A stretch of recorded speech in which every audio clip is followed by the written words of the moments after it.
Belə bir səhv baxış, yanlış yanaşma var ki, şərqdə elm olmayıb.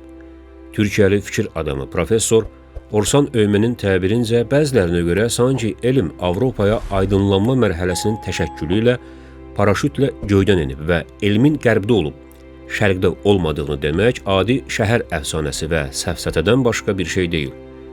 Maraqlananlar Orsan Öymənin Aydınlanma Nədir adlı mühazirəsinə baxa, etirazı olanlar bu mövzuda istədikləri qədər araşdırma apara oxuya bilərlər. Bu isə həqiqətdir ki, bugün şərqdə, xüsusən də müsəlman coğrafiyasında elmə münasibət qərbdə olduğu kimi deyil. Haqqında danışacağımız müsəlman coğrafiyasından çıxan bu dahi insanı da ömür boyu düşündürən suallardan biri bu olub. Niyə müsəlman coğrafiyasında elmə münasibət zəifləyib laqeydlik halına gəlib? Bunda günahkar kimdir? Hakimiyyətlər yoxsa xalq? 1926-cı ilin 29 yanvarında o vaxtlar Böyük Britaniyanın işğalında olan Hindistana, indi isə Pakistana aid Pəncab əyalətinin Cəng şəhərindəki kəndlərdən birində Muhammed Çaudri Hüseynlə Həcra bəyimin ailəsində bir oğlan uşağı dünyaya gəlir. Hələ dünyaya gəlməmiş körpənin atasına yuxusunda bir oğlu olacağını və böyük bir adam olacağını demişdilər. Atası doğulan körpəyə Əbd əl-Səlam, yəni Allahın qulu adını verir. Biz isə onu sonralar Əbdüs-Səlam adı ilə tanıyacaq və Əbdüs-Səlam kimi tanınan bu şəxs öz adına Muhammed adını da əlavə edəcəkdir. 6 oğlan bir qız övladı olan ailədə valideynlər övladlarının təhsil almasına xüsusi diqqət yetirirdilər. Kasıb bir ailə üçün bu çətin idi. Amma bu çətinlik nə valideynləri diqqətdən, nə də onların övladlarını oxuyub öyrənmək əzmindən yayındıra bilmişdi. Balaca Əbdüs-Səlam isə çalışqanlığı, oxumağa hədsiz meyilli olması ilə digər uşaqlardan seçilirdi. Çalışqanlığı sayəsində 14 yaşlı Əbdüs-Səlamın Pəncab Universitetinə verdiyi imtihanda göstərdiyi parlaq nəticə bugünə qədər də təkrarlanmamış qalır. Universitetin yerləşdiyi Lahor şəhərindən günorta vaxtı öz palçıqlı kəndinə velosipedlə qayıdan Əbdüs-Səlamı nəinki öz kəndi, yaşadığı şəhər belə ayaq üstə qarşılamağa çıxmışdı. Onun fizika və riyaziyyat sahəsində göstərdiyi bu inanılmaz nəticənin xəbəri özündən qabaq yaşadığı ünvana çatmışdı. Həmin gün hava isti idi. Ona baxmayaraq insanlar onun yolunu gözləyirdilər. O anları Səlam öz xatirələrində belə qeyd edirdi. Onların mənə olan hörməti və təhsilə verdikləri dəyər yaddaşımda silinməz iz saldı. Sonralar gələcəyin nüfuzlu alimi olan Əbdüs-Səlam müsahibələrinin birində bu anları xatırlayaraq bugünümüz üçün də vacib sayılacaq aşağıdakı fikirləri dilə gətirmişdi. Öyrənməyə hörmət etməli, ona cəmiyyətdə layiqli yer verməliyik ki, gənclər tədqiqatçı, intellektual və alim olmağa həvəslənsinlər. Bu cür iş üçün maliyyə təminatı, mənəvi rahatlıq və cəmiyyətin təşviqi lazımdır. Necə də yerində dəyərli sözlərdir. İnsan necə alim olar sualına da Əbdüs-Səlam tarixdə ən gözəl cavablardan birini vermişdi. İnsanlar necə alim olurlar? Öz dövrünün insanları sayəsində. Lahordakı bu fantastik uğurdan sonra Əbdüs-Səlamı daha böyük uğurlar və əzablı illər gözləyirdi. Parlaq zəkası ilə Pəncabda tanınan Səlam 1947-ci ildə Kembrijdəki St. John Kollecində təqaüdlə təhsil almaq hüququ əldə edir. 1949-cu ildə isə burada riyaziyyat və fizika üzrə 2 qat fərqlənmə dərəcəsi alır. Bu çox nadir və yüksək nəticələrdən idi.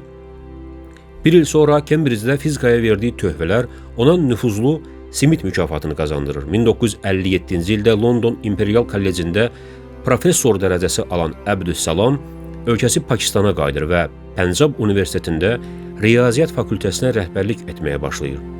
Bunu da qeyd edək ki, Əbdüs-Səlam Birləşmiş Krallıqdakı universitetlərdə ən yüksək akademik dərəcəni alan ilk Asiyalı şəxs idi. Əfsuslar olsun ki, Pakistan hökumətinin başında duranların baxışları ölkənin elm tarixində parlaq iz qoyan, ölkəsini elm, xüsusən də fizika sahəsində dünyaya çıxardan Əbdüs-Səlamın baxışları ilə üst-üstə düşmürdü. Onun Pakistan elmi üçün etmək istədiyi şeylərin çox vaxt ya birbaşa olaraq qarşısı alınır, ya da bu işlərə lazımınca maliyyə ayrılmırdı. Amma bütün bunlara baxmayaraq, Əbdüssalam ölkəsində bu sahənin dirçəldilməsinə xeyli müvəffəq ola bilir. Pakistan hakimiyyətini hökumət adından Amerika Birləşmiş Ştatlarına səfər etməsinin vacibliyinə inandıra bilən Əbdüssalam 1961-ci ildə ABŞ-a səfər edərək Pakistan ilə ABŞ arasında kosmik əməkdaşlıq barədə müqavilə bağlanmasına nail olur. Bunun da nəticəsində ABŞ-ın Milli Aeronautika və Kosmos İdarəsi Pakistanın Bəlucistan vilayətindəki Somyani şəhərində kosmik uçuş sınaq mərkəzinin tikintisinə başlayır. Salam qısa müddətlik bu mərkəzin ilk texniki direktoru olur. Həyatı keşməkeşlərlə və nümunəvi fraqmentlərlə dolu olan, Pakistanın elm simvolu və ölkəsində nəzəri fizikanın atası hesab edilən Əbdüssalamın öz ölkəsini qabaqcıl elm ölkələrindən birinə çevirmək cəhdləri Pakistan hökumətinin başında duranlarla onun arasında dərin bir uçurum yaratmaqdaydı. 1974-cü ildə bu uçurumu ən dərinə çatdıran bir hadisə baş verdi. Bu hadisədən bəhs etməzdən əvvəl bunu qeyd etməyim zəruridir. Bugün Əbdüssalamı bəziləri əqidəcə müsəlman hesab edir və müsəlman alim adlandırırlar. Bəziləri isə İslam nöqteyi nəzərindən buna qarşı çıxır və bunu yanlış hesab edirlər. Bu mübahisə səbəbsiz deyil. Əbdüssalam Əhmədiyyə firqəsinə mənsub idi. Bu firqə bəzən də onun yaradıcısı Mirzə Qulam Əhməd Qadiyaninin adı ilə Qadiyanilik adlanır. Qadiyanilər firqəsinə mənsub insanlar özünü peyğəmbər elan etmiş Mirzə Qulam Əhməd Qadiyaninin peyğəmbərliyini qəbul edirlər. Bu da İslamın təməl prinsiplərindən olan xətmi nübüvvət anlayışına ziddir. Bu prinsipi inkar edənlər İslam qanunlarına görə Quranın əsas hökmlərinin ən vacib olanlarından birini inkar etmiş sayılır və müsəlman hesab edilmir. Müqəddəs Quran-ı Kərimin Əzhab surəsinin 40-cı ayəsinin açıq-aşkar hökmünü əsas götürən bütün firqələr, əsasən də iki böyük məzhəb olan Əhl-i Sünnə və Şiə alimlərinin bu haqda geniş və əsaslı izahları var. Məqsədimiz Əbdüssalam kimi nəhəng alimin müsəlman olub-olmamasını bu verilişdə müzakirə etmək yox, tarixi bir məqama diqqət yetirməkdir.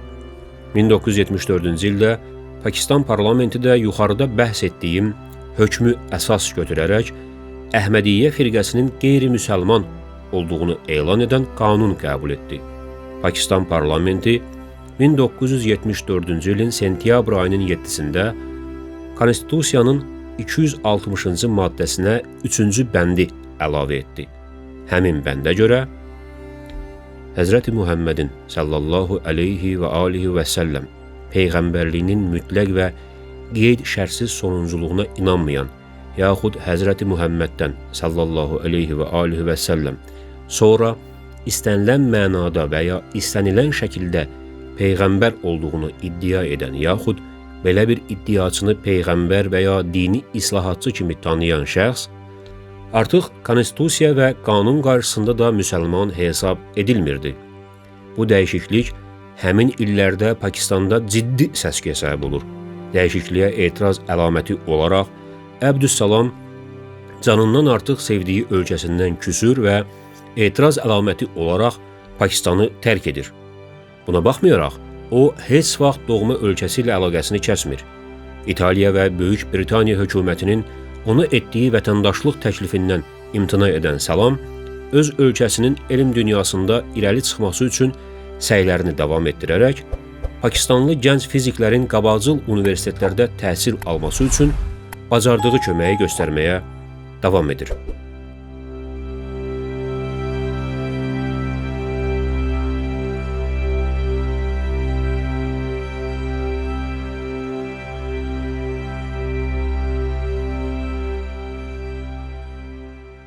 (1979-cu ildə Əbdüssalam həmkarları Sheldon Glashow və Steven Weinberglə elementar zərrəciklər arasında zəif və elektromaqnit qarşılıqlı təsirlərin birləşdirilmiş nəzəriyyəsinə verdikləri töhfəyə, o cümlədən zəif neytral cəryanın proqnozlaşdırılmasına görə fizika üzrə Nobel mükafatına layiq görülür.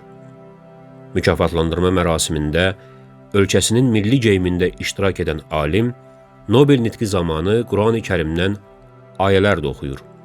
Mükafatı alandan sonra Salam daha 2 nümunəvi davranışı ilə o dövrükü mətbuata manşet olur. Mərasimdən sonra Salam Hindistan hökumətinə müraciət edərək Sanatan Dharma kollecində vaxtilə ona riyaziyyatdan dərs demiş müəllimi Anilendra Gangulini tapmaqlarını xahiş edir. 1947-ci ildə Britaniyanın işğalındakı Hindistan bölündükdən sonra Anilendra Pakistandan Hindistana köçmüşdü. Onun tapılması 2 ildən sonra mümkün olur. Bu vaxt o xəstə idi. 1981-ci ildə müəllimini Cənubi Kəlküttədə xəstə yatağında ziyarət edən Əbdüssalam öz Nobel medalını sevgi və ehtiram əlaməti olaraq onun boynundan asır və riyaziyyat sevgisini, elmi tədqiqat ruhunu ona müəllimi Anilendra'nın aşladığını qeyd edir. Bu, müəllimə olan dərin hörmətin ən gözəl nümunələrindən biridir. Amerika Fizika İnstitutu Təşkilatının Fizika Tarix Mərkəzinin hazırladığı və rəsmi saytlarında dərc etdirdiyi Əbdüssalamın bioqrafiyası, Bəşəriyyətin irsi məqaləsini oxuyanda biz bu dahi alimlə bağlı daha bir maraqlı fakta rast gəlirik. Məqalədə yazılır: Əbdüssalam Nobel mükafatından aldığı bütün pulu beynəlxalq fizika ictimaiyyətində kifayət qədər təmsil olunmayan ölkələrdən olan fiziklər üçün təqaüdlərə sərf etdi. Müsahibələrində, xatirələrində dəfələrlə 2 böyük narahatlığını, Pakistanda alimlərin aşağı statusunu və İslam dünyasında elmin acınacaqlı durumunu ürək ağrısı ilə dilə gətirən Əbdüssalam elmi qərb və şərq ölkələrinə bölmürdü. Əksinə, elmi birləşdirici faktor hesab edir və bütün bəşəriyyətin irsi olduğunu xüsusi qeyd edirdi. Bu, indiki zamanda qloballaşan dünyada bizə bəlkə də adi görünə bilər, amma Əbdüssalamın yaşadığı o illərdə bunu dilə gətirmək, bunun üçün çalışmaq əsl hünər idi. O isə bunun üçün çalışanların önündə gedən dühalardan idi.